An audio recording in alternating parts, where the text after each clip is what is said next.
Just wait for the live stream to actually start. Welcome to everyone who already joined. Welcome to this fireside chat on digital education. It's nice to see a couple of people are already here. Well, digital education, and we will definitely discuss what that is in particular, definitely isn't something new, right?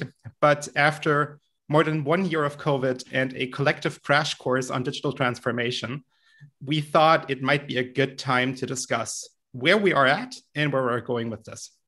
I'm very happy to be here with Professor Beatrix Busse, and I thought you could introduce yourself and maybe also tell us a little bit about your relationship with education. Yes, hello everybody, good evening. Thank you for coming to this fireside chat. I'm very happy to introduce myself. Well, I'm a linguist, I'm professor of English linguistics. I'm an educator slash a teacher educator. I'm a university manager and learning at the University of Cologne. I would say I'm also a lover of education, a lover of science and for science. This is, really my passion. I love data. I love promoting young people.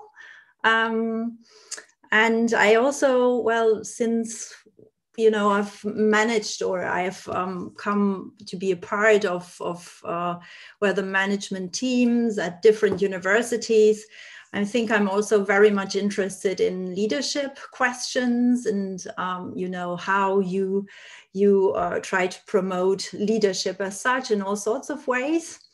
And that, of course, relates to questions of well-being, to questions of governance, and to questions of the future of a university. And if you ask me, well, why I'm so interested in education is, of course, because that's, we are being told this is one of our duties as being, part of a university. But that cannot be the only reason for this. I think for me, education, research, transfer, innovation is the knowledge square that cannot be separated. So there's not, you either do this or that, it's always this line. And therefore education for me is so important. Also because I'm very much interested in the next generation and, how they can thrive, how they, can realize their talents and how I and we can support them now, especially with what we have experienced. That were a lot of topics already. Yeah. We'll go into many of those, I believe. Before I ask you about digital education, I want to let the chat know that you can ask questions, you can comment, you can let us know. We have a look at the chat. If I look to my right, that's where you, the chat, lives. So don't worry about that. Feel free to do that. You said you were a linguist. As a linguist, terminology is important, right? Yeah, very much. If we talk about digital education, what is that? And especially, what is that compared to other terms that are around, such as digital learning and digital teaching? Yeah, I think that's a very important question and one that needs to be seriously discussed and has been discussed at our university as well. And we've tried to come up with a working definition, let's put it this way. And in that definition, we said that it's probably a cultural technique now. Digital education is something we all need to know now, in addition to writing, reading, and so on. And this is probably a general way of seeing it for the higher education context or the university context. Then we have said that it's a science-led and research-based process of all of our agents, really towards disciplinary and interdisciplinary sovereignty, if you like, to deal with, to act in the digital world. That is to do research, to educate, to train, to transfer, and so on. This is first of all a very perhaps general definition, but also one that has very holistic components. And that I think is very important because what we need now is really a, let's say, all of us have to think about to what extent from our disciplines, from our job descriptions, what is it we need to really be digitally educated and to digitally educate others as such. So it has a disciplinary component and a, let's say, core metadisciplinary component. And with that, we've also said, so perhaps there are several perspectives we need to take into consideration. And now I come to your second question, why it's not just digital teaching or learning. So we've said that's one dimension, one perspective. For us within higher education, it's of course digital teaching and education, very important right now and has been especially for the last year. And so that's one component. In addition, we also said digital education will also affect how we do research and transfer. I mean, with the vast amount of data we all produce now, for example, and we get, of course, this is a huge issue, how we deal with the digitization, the digital transformation in research and transfer. Then there's quality involved, the quality of digital education, the scaling, the skilling. Then there is these ethical components. Colleagues were very adamant of stressing that as well, because they said, well, you know, it can't just be us being, you know, just being skilled up in a way, but we have to think about ethical consequences. We have to think about research integrity. We have to think about standards. And of course, how we as human beings in a world and with the effect of our research and our education, how does that affect the community, society? And lastly, individualization and diversity. So how does that relate to digital education? How can we promote talents? How can we address diverse people? And also, of course, but that has always been the case, how does that relate to infrastructure, technology, and so on? Right. So several dimensions that we address. Right. So it's a very holistic view that goes far beyond, as far as I understand it, it goes far beyond the teaching or the learning aspects of that. You talked about higher education primarily and also about research. And I was wondering, is this concept also applicable to, for example, the context of schools or the context of K-12 education, or is that something that you think primarily within the context of higher education? No, I think it will work, and because of the different dimensions we introduce. I mean, if we look at schools now, of course, everybody or many talked about the technology at school. So the one dimension I mentioned before, you know, the setting in schools, broadband or not, and so on, and what have you, you know, technical equipment, computers, iPads, and so on, of course. But it's also much more, and that's something that's currently being discussed. We've done it, the training and skilling, of course, in relation to, you know, the teacher educators and also the teachers themselves, you know, those who become teachers and those who, you know, are at school now. And I think, yes, it is absolutely applicable. It has to be related to the specific setting, but it will work. That's why we also, you know, tested this out. So who is addressed? You know, is it just for us? And of course, that's another issue, I think, with digital education. And therefore, we can't just say us and them. It's very participatory. It's very cooperative. It's probably, or hopefully also very female very soon. It's co-creative and so on. It's about people, really. And I think that's very important. Yeah. So it's about getting everyone actually involved. Yeah. And as far as I understand this, it's not about this idea of about these dichotomies, university or school, but it's more about the people that are then impacted by that to a certain extent. Yeah, and also I think what we have to do is really to think about how we do this together. If we just think in terms of skilling, I mean, of course, there's a huge demand within the labor market, the labor force market, you know, and we have to, I think, also find out what is needed in different areas in terms of skilling, in terms of employability. And this is, I mean, very much stressed by various papers published from the EU, for example. So I think it's very important to have a look at this co-creatively and without, let's say, arrogance and so on. It's really important to look at things together, because otherwise the ecosystem, which we, I think, have to create, won't last, won't be sustainable, and will just be one-sided. Will that work given how rigid universities are and how rigid the system works in a certain extent? You were talking about co-creation, you were talking about actually working together. And I know that this is important to you, and I know that, that you mean that, but I'm asking, is that possible given the institutions that we are in?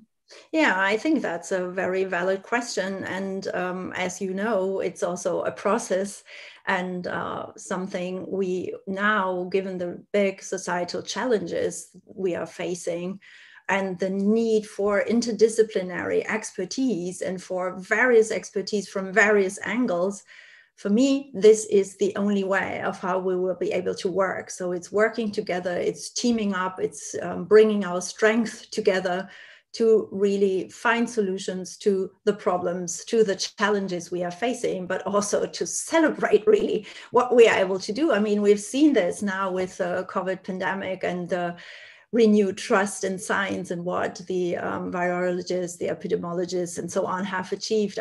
Even though I'm not part of that community, it's still, I'm, of course, in a way I am, and we are. I'm very proud of what has happened and what science has done within a year. So it is possible.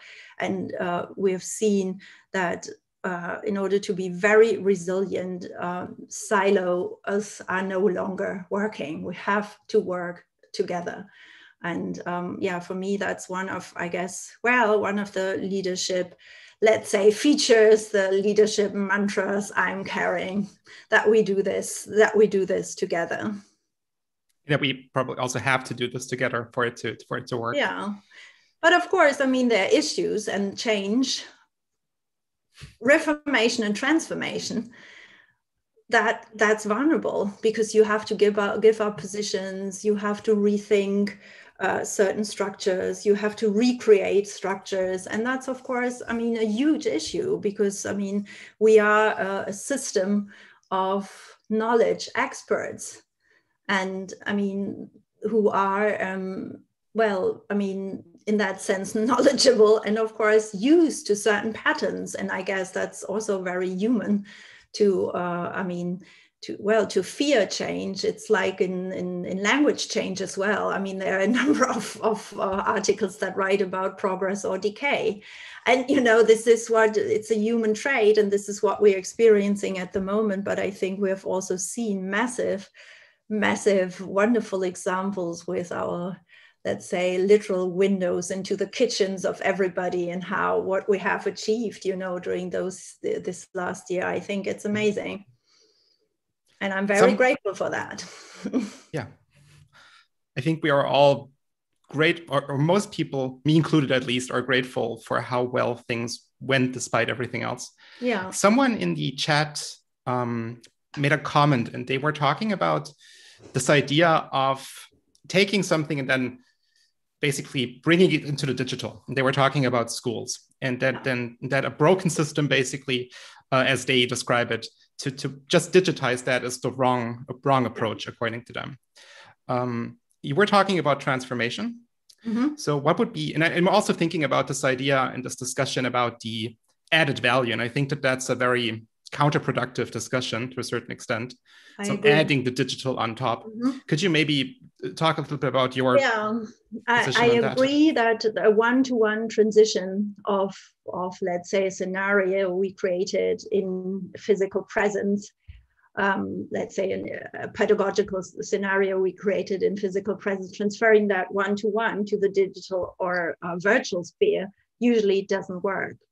And I think that to some extent there are the following, let's say, challenges or problems, because if we assume that digitization, that using digital skills and so on is just an added value, we don't accept, as you also already hinted at, that the digital transformation is there, and we don't accept that that change is taking place. So if we, give up this thinking of, oh, one is the norm and the other is the deviation from a norm, that would be much more helpful, and also I think much more empowering.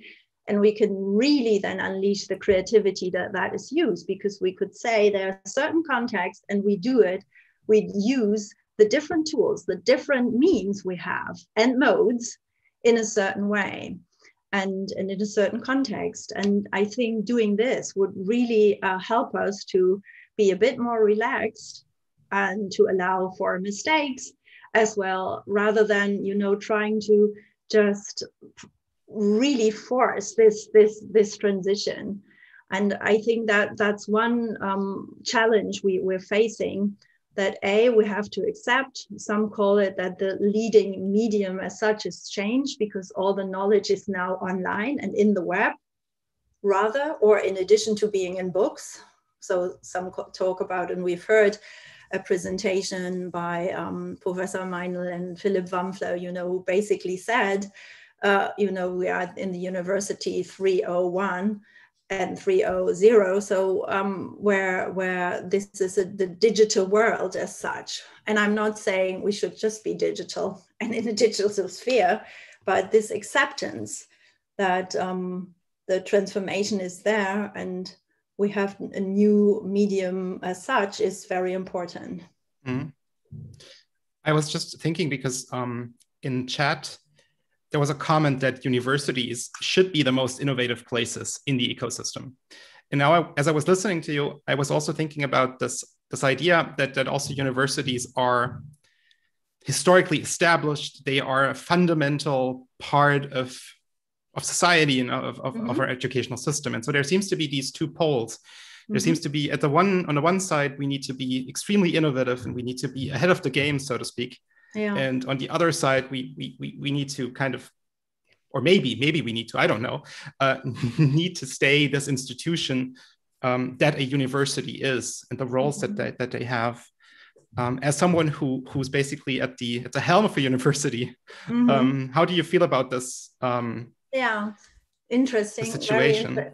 Very interesting question. And well, first of all, how I feel about this, I feel the need to really think hard about all of those issues and to really, initiate processes within higher education institutions to think about how they want to proceed and where they want to position themselves with regard to societal engagement, with regard to SDGs, with regard to the digital transition, with regard to the global, let's say, responsibilities and so on. I think that's very, very important. With regard to this line of tradition, reformation, transformation, I think all of the three pillars, and I'm sure there are more, are very important because, of course, tradition is also very helpful to remain stable within very disruptive contexts, as we've just seen.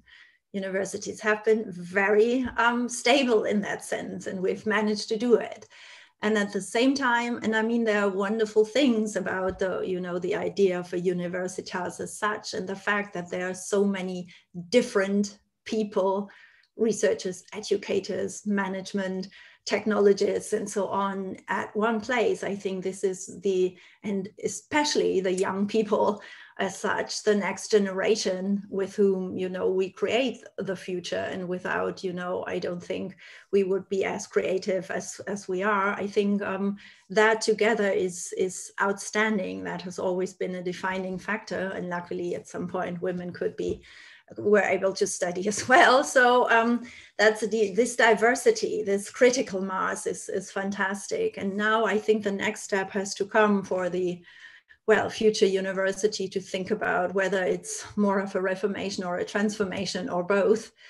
So keep what is actually very good and transform in terms of diversity, in terms of the management structures, and how we become fit for strategic decisions, for the complexity of issues we have to face, for the acceleration of knowledge creation and so on. I think that's a huge issue we have to face, and we have to be very courageous and do it now. Yeah, so it's about finding out what to what to hold on to and what to do now, and then and for that you need the right processes, which is right. another issue, and formats to do that. Do you want to talk about these? Like what would be? Well, to what extent, when do you choose participatory processes? Of course, we've done everything online now as well. So from design thinking to different, formats we choose in order to come up with these. Well, first of all, working papers on digital education, for example, and so on. So it's a question of who would like to participate and who is actually asked to participate as well. And for me, diversity in that sense is creation, is creativity, is knowledge generation as well. So diverse teams who are on an equal scale as such. Yeah. We're going to talk about the future of the university a little bit later. I also want to get into some of these topics that you touched on, and also some of these topics that are just on trend right now. But before that, because you just talked about also the fact that universities have become more inclusive, have become maybe also more democratic over time. And some have claimed, me included, that this current shift and the situation which we're in actually in many cases has led to more access and to wider access to not just universities, but also events, conferences, and so on and so forth. So is that something to basically keep? How do you feel about that? Yeah, I think, we have to decide in terms of context, which, for example, format to choose. Like, do we choose just an online conference, for example, or a hybrid conference? I mean, we have organized very early last year an online conference and totally switched our whole concept from a physical conference to an online conference. We saw more people participating and so on, people from overseas, who just didn't have to pay lots of money. So the sustainable issue, was raised then. So yes, I think it's an access, it's equity that is at stake here. And also what I think is that with choosing particular formats and network structures, this, of course, then as well, if we do this online, new talents emerge, those who suddenly have a voice and who see, yes, what I have to say, because I have certain skills and so on, and I've developed these, they feel valued, and there is a huge issue about this as well. So yes, I think it's a question of access. It's a question of participation and about people in that sense. And I notice with a very competitive system as well, we should not forget those issues as well if we really want to become the employers of the future as well, because ultimately it's for universities, I think, or for me, it's finding a balance between, excellent research, excellent education, pushing for rankings and so on, and inclusion, diversity, well-being.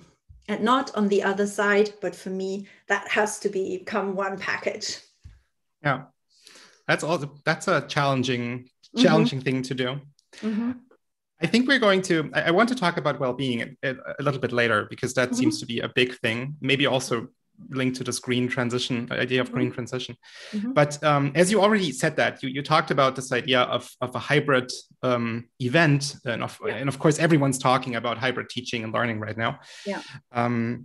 So maybe to get into this topic, do you feel this dichotomy between in-person teaching and learning and, digital or virtual teaching, will that be upheld, or is that something? I mean, you said a couple of days ago that the future is hybrid.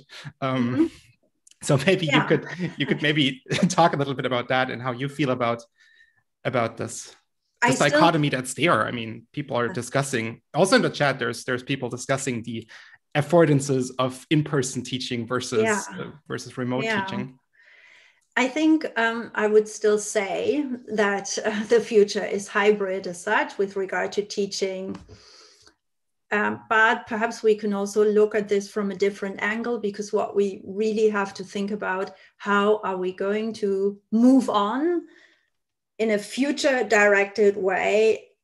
How will education, how will teaching, how will learning be, let's say, in 5 years? And we have to address this because A, we have to stay competitive, but B, it's much more important to really educate and train the next generation so that they can thrive, that they can be with a social entrepreneurial mindset, that they can be, you know, the next leaders of various kinds and really be happy people once they are graduates. That's my drive, my mission, and that's something I really want to find out about. So if we then think in terms of learner-centered way, in terms of learning, you know, then perhaps this question of how we do things is, it's secondary in the sense of, well, let's look at the context we want to create, the context of learning, and then see which mode fits, which means fits, how and why is that the case that we constantly assume you can only learn if you are in physical presence? Well, A, I think some research still needs to be done to really show this, and B, then also see, you know, we have various types of learners. And, you know, people want to be mobile at the same time. That's your topic as well. You know, people, you know, take the tram and listen to a little podcast, you know, we have recorded from our introduction to corpus linguistics, for example, and so on. And this is something I'm very much concerned about. So how will learning change, and how can we initiate learning processes and educational processes? That's my main concern. And then, you know, we have to think about the setting. So then it's not either or anymore. It's both in terms of where and how we do this, but it's also then asking about, well, what pedagogical didactic techniques and so on will we use? So that's how I would see it. And then again, that will take away some of the pressure, that will take away some of these, you know, features of, well, how do I have to do the skilling? Because the skilling will just be natural as well, despite the offers we make. Although, of course, and I've said that as well, I mean, a university without physical exchange and personal encounters is, and I will repeat this again, is like Shakespeare without performance and theater. So I still believe that as well. And that differentiates university from that's it. A MOOC, for example, I suppose. From a MOOC and from various private, you know, companies that offer knowledge only and not Bildung and just offer, yeah. So if that's something we've learned over the last year, I mean, probably we've known that a long time, but maybe just became more obvious. Does this also mean that the university, I'm not just talking about this university in Cologne, but the university in general, will have to change with regards to allowing this sort of learning, the sort of social aspect of that? Is that something that we, from a systemic standpoint, want to change in the future? Is that something we want to focus on? I mean, I guess the social aspect has always been part of a university. I mean, that's why my heart is breaking when I see that all the first year, you know, the freshers, as they are sometimes called, first year students and so on, you know, can't meet in person to really take up that social life as such. But I mean, that will always be the case and stay. I think what I would like to include perhaps a bit more in this drive for, you know, publications, different output systems, different rankings, different parameters of how we measure success, measure, you know, different, let's say, achievements that, you know, additional personality aspects, for example, or aspects of, well-being and so on, count into what we as researchers, educators, in all of our different roles we have and tasks we have to do, will count as well. And I guess, and I see this happening at the moment, that, well, voices are raised, that this is being addressed at all levels. And I think that's a very good thing. Has your perspective on well-being changed in this last year? Has that? My perspective on well-being, you said? Yeah. Yeah, that's a good question. I think it has changed in the, well, because of the European University for Wellbeing. As you know, we founded that with 6 other partners. Of course, first of all, I had, well, an idea of what the concept of well-being is, and not just referring to health, for example, but it can have all sorts of dimensions. And with that, of course, we have one component in our mission where we say that it's individual, social, and planetary well-being, both for this world and society, but also internally for the universities. So the question is, what does it mean to promote a junior researcher in a good way? Mm-hmm. And how do we want to develop this further? Which additional skills, for example, do we need to offer? And how do we need to balance this, this constant, as I said, competition, this stress of, I have to finish my PhD, my postdoc, and so on. But I have a work-life balance as well, and I'd like to have this. So are these always opposing poles? No, hopefully not. And this is where we have to really develop this further. How do we appreciate all of our members of the university, especially now?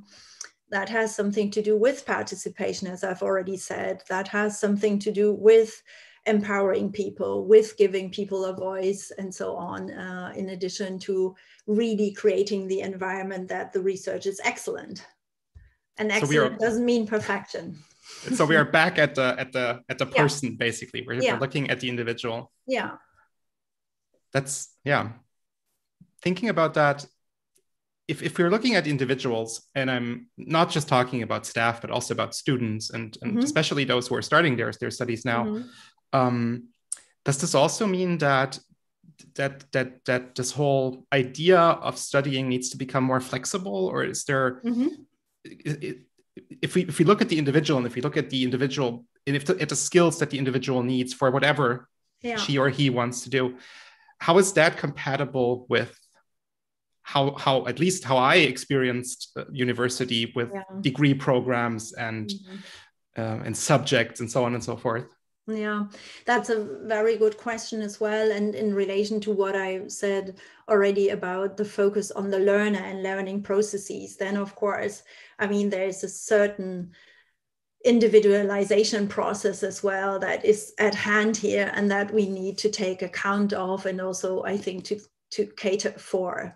So in addition, let's say, to a study program offering various, now still called certificates, probably in the future very soon called micro-credentials of all sorts of kinds, more or less. So that will happen and has to happen, because relating this also to mobility then, and to something like the European University, in our case for well-being, then of course this will enhance mobility. This will enhance, an individual learning path on the basis of your individual skills, of your standards, on the basis of your interests, your talents.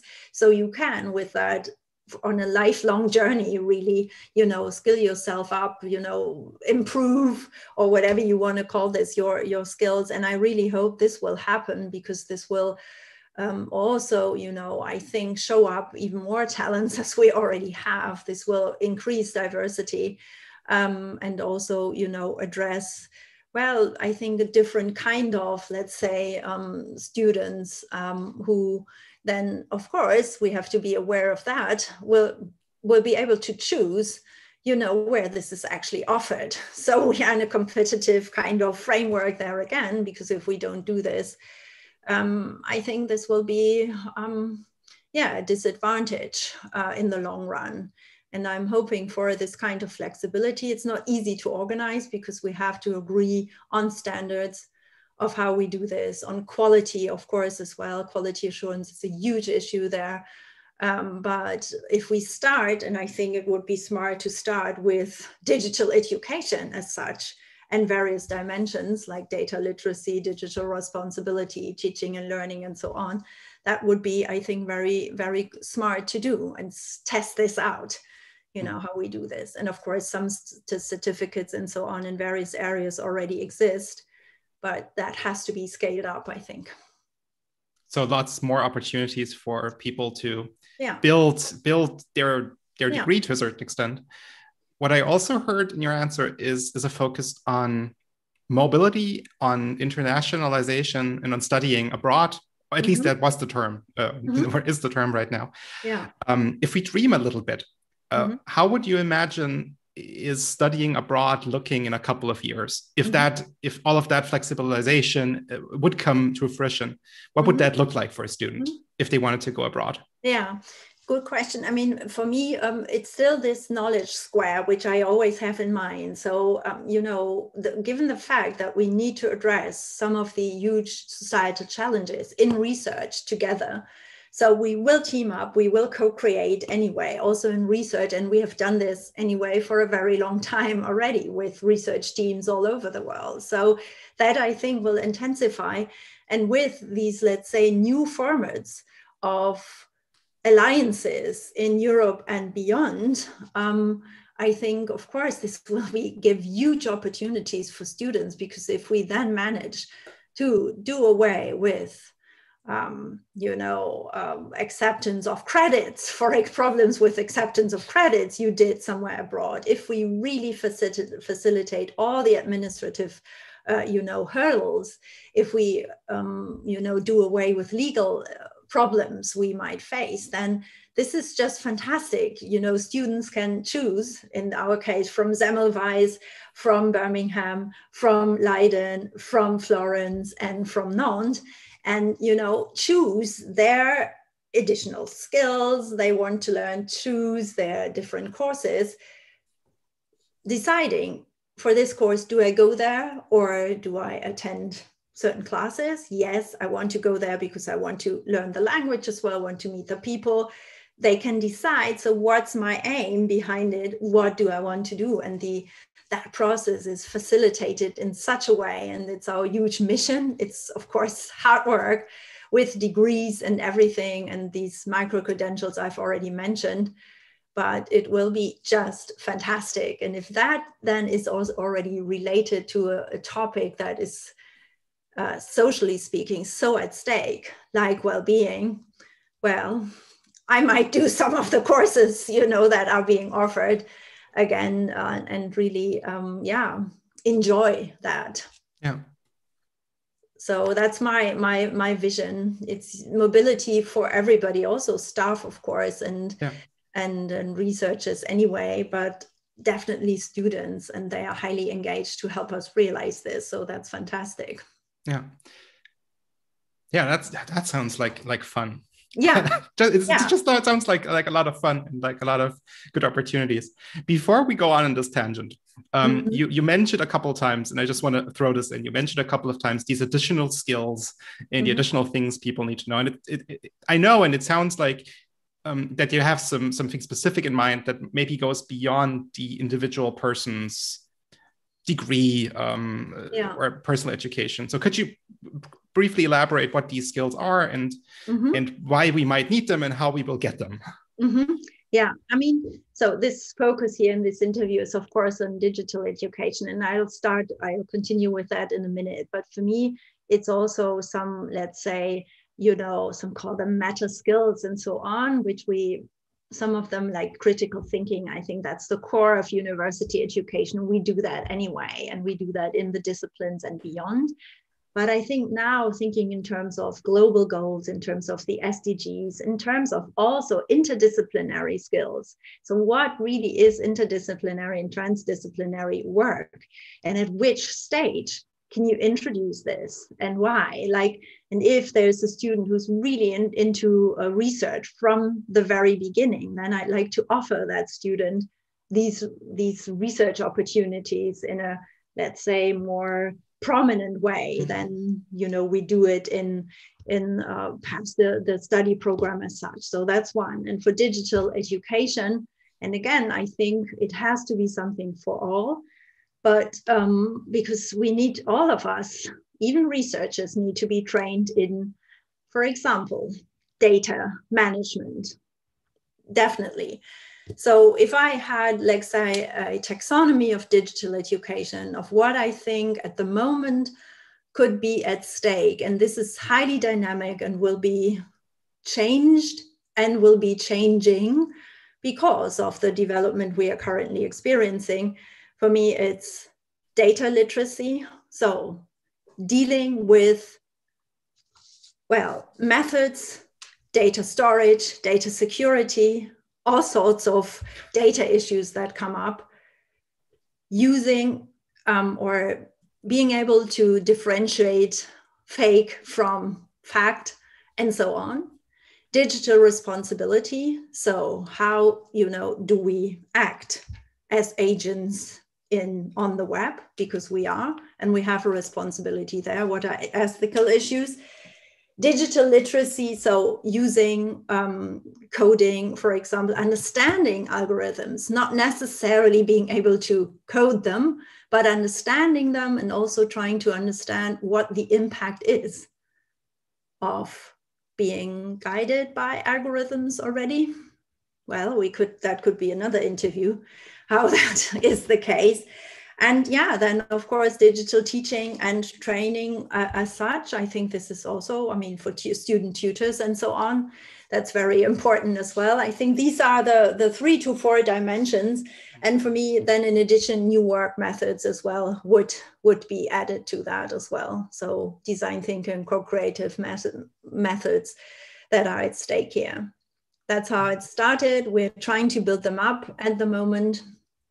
And that's, of course, not an easy task, because you need to define who does what, who's in charge of what, and how do you initiate also this process within the disciplines about, yeah, what is digital education and what do the disciplines have to discuss and how do they have to move forward?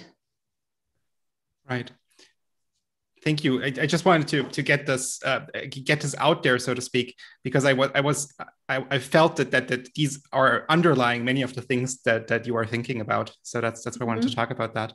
Yeah. And it also seems to be learning on all sides, so to speak. So it's not the students who have to learn from us, so to speak, but everyone has. It seems like everyone has to play their part. I mean, I can say this now, and I will say this here very frankly. And you know this because, well, you haven't said that, of course, we work together also in the field of linguistics and English linguistics.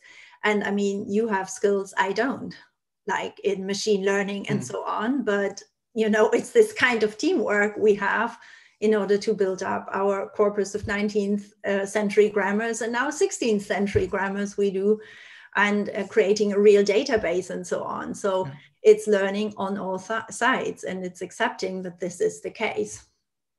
So yeah, who is in knowledge of what is no longer just because of my position in the sense, no, it's not the case. It's learning from each other. And, you know, that is the upscaling and the upskilling I'm currently experiencing as well. Does that mean that the role of students will change in the future? Do they get a different role in that? I mean, I think our whole, let's say, attitude as such, I think, yeah, as I said before, it will take the pressure from us if we, you know, accept this, because then, you know, learning as well as creating new research, exciting research projects, research questions is enhanced. I experience this every day when, you know, we have our team meetings and so on. And when you know, all of the team members introduce new ideas they have got and say, listen, this is a new kind of tool we have seen, and this is something we could use. It takes, of course, a lot of generosity on the one hand, a lot of openness on the other, but it's working. And I mean, yeah, well, students as a group and education as such has for me always been a very important driver of research as well, and vice versa, hence research-based teaching and so on. Yeah. So what I've learned, or what we've learned, also looking at chat here, hopefully, is that it's about the people. It's about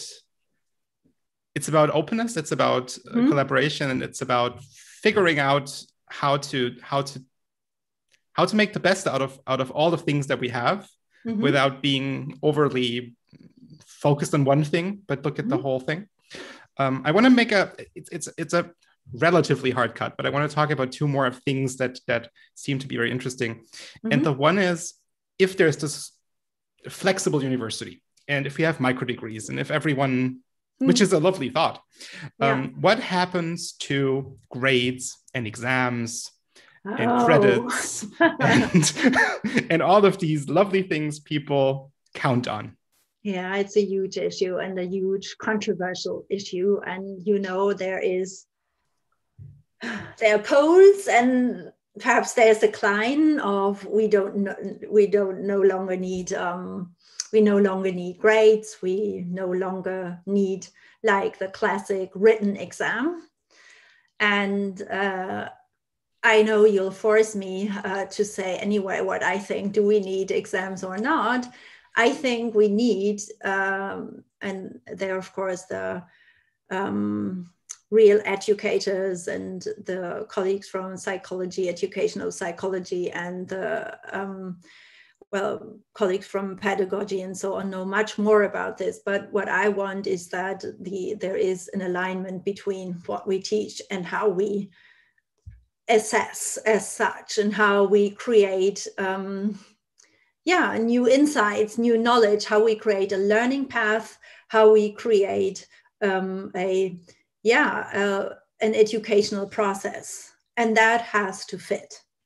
I know sometimes you have to be pragmatic, and you refer back to, let's say, things because you've done them for a long time. And I do think that's okay. But generally speaking, this has to happen now as well. And we have to seriously discuss how we want to assess, how we want to have a constructive alignment between what we teach and how we finalize for a certain time, at least, this process, and how we look for output. I would love to have, very creative work. That's, of course, not always possible if you've got huge subjects, where you have lots of students, but still it's important to think about this, and we have to think about this now. And I'm about to say perhaps that the classic exam is very much under pressure, and I like that it's very much under pressure. I will go that far. And that's already more than I was hoping. Yeah. To know that. I'm asking because in the last year, the University of Cologne did a tremendous amount of exams, or online. Whatever, online exams and ways of assessing people. And lots of new ways were found. Yeah. Open book exams, writing papers, and so on and so forth. And it seems like that students like them. At least many do. So is that something also in your role as a person who has a big influence on these decisions? Is that something that in the future will also be encoded into formally recognized as ways of assessing also after we've allegedly gone back to the classroom, so to speak? Yeah, this is something that I found quite amazing, how much work, we all put into this to realize this, those who really organize the online exams of the various kinds you've already mentioned, and those who actually prepared them. So I find that amazing. And what we have to do now is really do an evaluation of the different formats and how it worked technically in terms of, the constructive alignment, in terms of, outcome and so on. And then decide, what can we do better? How is that related also to the discipline, to the different types of courses that were part of this exam, and so on and so on. So I think we have to do a very good and very let's say, science-based informed evaluation of this. And I mean, this is a huge research field anyway. And then, move on from there. But I think it's going to happen anyway. And I don't think there's just this going back just as such. I don't think so. And I hope, I really hope it's not happening. Because as you were saying, the experience wasn't always like very negative. On the contrary, like as you said, open book exams, other types of exams where, you had a certain amount of time, where you could also do this within a team. Perhaps the next step is the peer review, as such, how that your peers evaluate what you're doing, and so on and so on. Various opportunities, but we have to test them, and really, that's what I'm saying, moving forward. But in a research-based manner, which, I mean, it's a university, makes sense. Yeah, this is what we do best. This is what we do best. Yeah. And that's our mission, our task. That's what we're there for. To make good research-based decisions there. Yeah. How do you feel about proctored exams? Oh dear, yeah, that's another issue. I mean, perhaps there should be the possibility sometimes to also choose that option, but the idea of proctoring is alien to me, I have to say. It's a trust thing, right? Yeah, for me, it's a trust thing, and it's no longer a concept I like. Although I see in some contexts, this at the moment is probably here and there necessary, but we should move away from that in the long run. But that's, I mean, the exams in law, for example, and in other areas, of course, that's a different issue. But I still think proctoring as such is not really part of my concept, but that's a very personal message, me being a certain educator of a certain kind. So I guess we'll have to try it and then see how it works. See how it works and whether it works for us and our educational goals. Before talking about the future, I want to go into one more topic that I think lots of people are interested in, and that is this whole idea of open research, open educational resources, and open science. And there has been a trend, I would argue, to basically make research more accessible, to publish things openly. How do you feel about that? Maybe professionally and personally as a researcher. So I start with personally as a researcher. I think I like it very much, and we have practiced it, as you know, and we have seen that first of all, the accessibility and the number of people who read what we wrote on how we realized an online conference last year was quite amazing and stunning. Had we just not paid the 1,500 euros, not so many people would have profited from our experience organizing an online conference. So that's a fact. And I think that there's no doubt about that. And it's very important to do this. It's, of course, much more complex than that. Because, if you think in terms of rankings, for example, and the claim for open access and open education, which I would fully support and which I'm adamant about, then there is an issue. Because if you really pursue this and all your researchers of a university agree on that, then your position in certain rankings will decrease. You will lose the position. Perhaps that's then a good thing. John Chambas has stated this in a very nice way. He said, well, I will like when I see my university going down because of open education in one ranking and open research. So, and also with regard to fair data and so on, the fair data principle as such, I'm all for it. I mean, accessibility as such. interoperability and so on. This is also important, especially for us as corpus linguists, trying to share our corpora and then making them accessible to other researchers. Yes, absolutely. And there are, of course, huge standards involved in how you do this: standardization, ethical issues, integrity, good academic practice. I think this is the continuation of what university and so on stands for what Europe stands for. If you look at China, for example, I mean, that's very, very important. And I'm also, in terms of, a management position, but more as a researcher, yes, I'm all for it. And I don't like the fact that, there is again a money issue involved with that. So a commodification, if you like, of open educational resources at some point, or in some cases at least, which I find, well, it's somehow contradictory.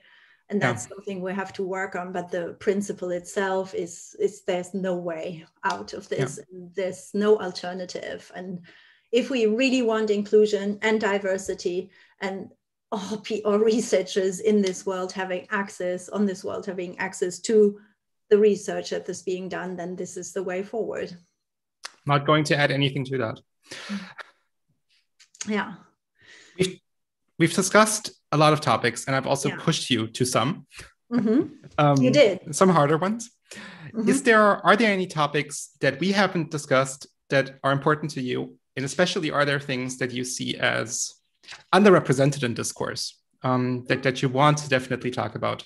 I mean, we talked about many things: well-being, we talked about exams, we talked about OER, but is there something else possibly you want to talk about? I mean, you've probably sensed this already with regard to digital education. As such, I'm very adamant about, the definition or the conceptualization of this. And I mean, some mean the same, but talk about data literacy and so on. And that's, of course, part of research, that you struggle with conceptualization, with theories and so on. But I think it wouldn't do any harm to not just reduce what we just talked about to teaching and learning on the one hand, but B, also here and there be a bit more, let's say, sophisticated in, the conceptualizations of what we really mean by that. So that's something I think we could, initiate a dialogue about this with many stakeholders, and not just researchers, educators, but with the public eye as well. I think that would be important. I think, well, of course, that relates then to linguistic issues as well, of how we define this, and that discourse is also related to leadership aspects as well, and to, what this entails in terms of co-creation and how you realize this, in which formats and with which tools. And perhaps another point is, of course, that with that, gender issues, diversity issues are a big topic, because, well, I mean, technology is still related to, well, male kind of discourse, perhaps, as well as male agents, while as I feel that the digital transformation as such also has a strong female aspect to it.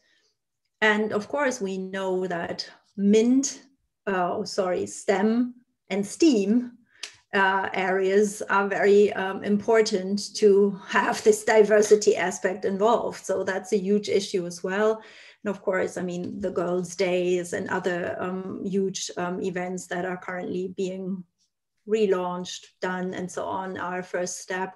But I think these are some of the perhaps slightly underrepresented areas, in addition to the people that are involved. So digital education for me is also resonant education, in the sense that it has to resonate with the people and what their aims are, what their futures are. It's about the people. It's about the people, and it's about involving everyone. Coming back to that, it's a huge issue. I mean that in itself is probably an underrepresented topic within the discourse. Perhaps. Time is almost up. There's a last question I want to ask, and that's about the future of the university. I'm just thinking about how far we want to look ahead. No, yeah. I'm not going to ask you about next year. No. Let's maybe let's maybe look ahead 10 years. Mm-hmm. And I'll give you a second to think about that. And while you think about what the university would look like in 10 years, you can approach this either from a dream perspective, what you want it to look like, or from your, I don't know, everyday professional perspective, what you think it will look like. And while you do that, maybe there are questions in chat. I just want to address chat for a second. If there's anything you want to know, now is the time to ask questions. Well, I can slowly start because I think, and I will, well, my university of the future has to be highly beautiful in the sense of that, you know, it builds on what it does best, that is doing research with a number of people and education with a diversity of people, sometimes in the jargon called the critical mass. And that will be done with also external stakeholders and agents in the region, nationally, and then also in Europe. And there are some, and beyond that, of course, globally, because I firmly believe that, as I said before, these huge issues we have to face, and also the wonderful issues and wonderful topics we don't know yet about, can only be addressed in teams, in expert teams, in teams that are diverse. So that's the first thing I like to mention. For students, I think it will be a highly mobile experience, one where they can choose from different, you know, perspective, from different topics to really interested in. I think the sustainability area and the way how we want to save this planet will be a huge issue, because it's a highly interdisciplinary topic. It can be related, it can be addressed from all angles and from all performance areas of university. So that needs to be implemented, that needs to be addressed. And then I think if we manage to do this, we've achieved quite a lot for the future of universities, and I'm not worried that they won't be able to compete, because this is their asset, you know, this is the universitas idea that we can build up on, and that we need to transform here and there, but we can build on those very solid rocks to thrive. I look forward to that. I look forward to that, university. Thank you so much for answering all these questions, and for also going with me whenever I went onto topics that maybe are also hard for someone in your position to talk about, exams and so on and so forth. I also want to say thank you to chat. I want to say thank you to all the people that watched. Yeah, thank you. And I want to take the chance to also advertise. There is a paper on teacher education written by Beatrix Busse that you should have a look at. And there's also going to be a paper on digital education that you should definitely also have a look at, if that was written by the whole team. Written by the whole team, but then ultimately it has your signature on it in terms of not just the signature, but also the ideas in there. So have a look at that. Follow Professor Busse on Twitter. It's interesting. And have a lovely evening. Thank you for sharing this and for these very good questions, intelligent questions, intelligent questions. Thank you very much. Have a wonderful evening, everyone. And we will sign out. We'll sign out. Okay.